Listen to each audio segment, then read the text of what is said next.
Well, all 26 seats in Narendra Modi's home state of Gujarat are voting today. Remember, the BJP had won 15 of these seats, the Congress 11 in 2009, and the BJP will be hoping to improve its tally significantly in these elections.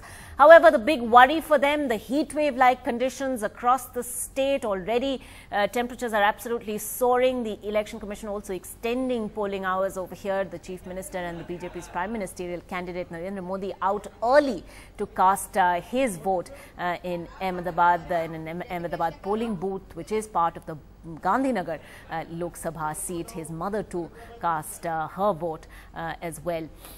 But what about his own contest in Vadodara? Tejas Mehta has been tracking developments there. Tejas, is Narendra Modi at all expected to show his face in his own seat of Vadodara at any point?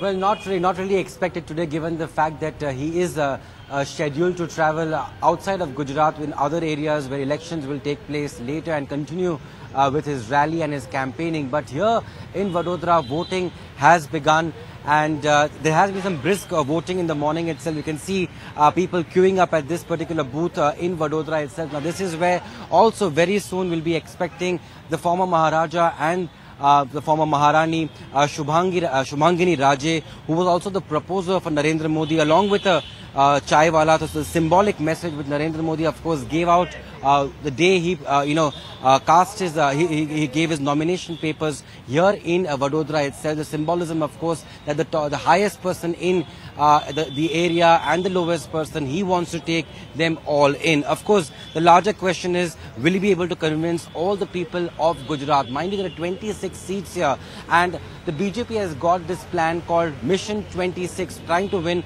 all the 26 seats here in Gujarat. It's of course never happened before, but they are hopeful, given the fact that this time they see a Modi wave, and there of course is also the heat wave. As we are talking, it's extremely hot.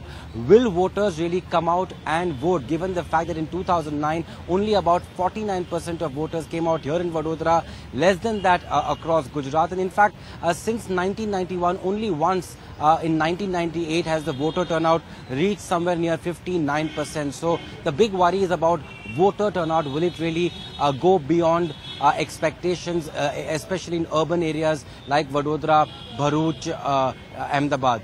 Tejas, also we heard from Narendra Modi just a short while earlier when he was casting his own vote, and it was interesting that he said that he had devoted just 18 hours to campaigning in Gujarat. He apologized in a sense to Gujarat's voters and thanked them and hoped that they would come out in large numbers, of course. But it's been interesting that in the last few days, really Modi's pitch in Gujarat has been all about Gujarati pride, about Gujarati Asmita, how he's talked about not electing MPs at all, but really voting for a Prime Minister.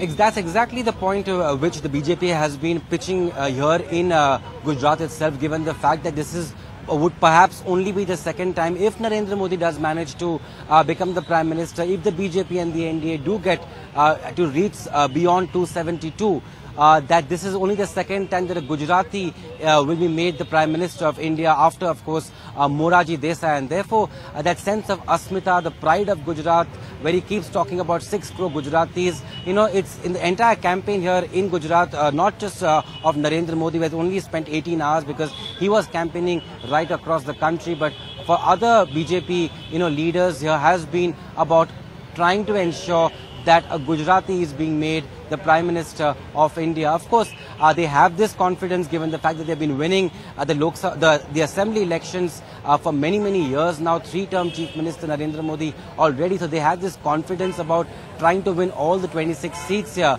whereas opinion polls have given them somewhere around 18 to 24. The BJP well confident. Well, about the other contestant I was talking about, it's Madhusudan Mistry, and symbolically both have been, in terms that both contestants have been referring link themselves to. It's a fight between a chaiwala and a chaulwala, as Mr. Mistry likes to call himself, both trying to portray their humble beginnings as far as their lives were concerned, and Madhusudan Mistry also saying that I also have a very humble start in my life. I am not some person who has come with a golden spoon in my mouth, and I am just like Narendra Modi. So the thing which goes against him, of course, is that they say he is not from this area. He's from North Gujarat. He has been para-dropped here because he's perhaps the tallest leader for the Congress party. But this is, of course, a huge test for the Congress party. Mind you, in the assembly elections of 2012, they did manage to get about 40% of the vote.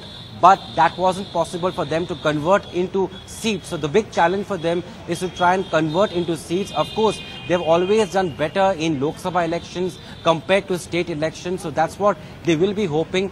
But as the BJP insists and believes there is a Modi wave and this is his home state, they are hopeful to get Narendra Modi as the next Gujarati Prime Minister, as they're putting it, and therefore a lot at stake, not only for the BJP, but of course for Narendra Modi himself, who contests not only from Varanasi, but also from Vadodara, which is his second constituency. Ankita?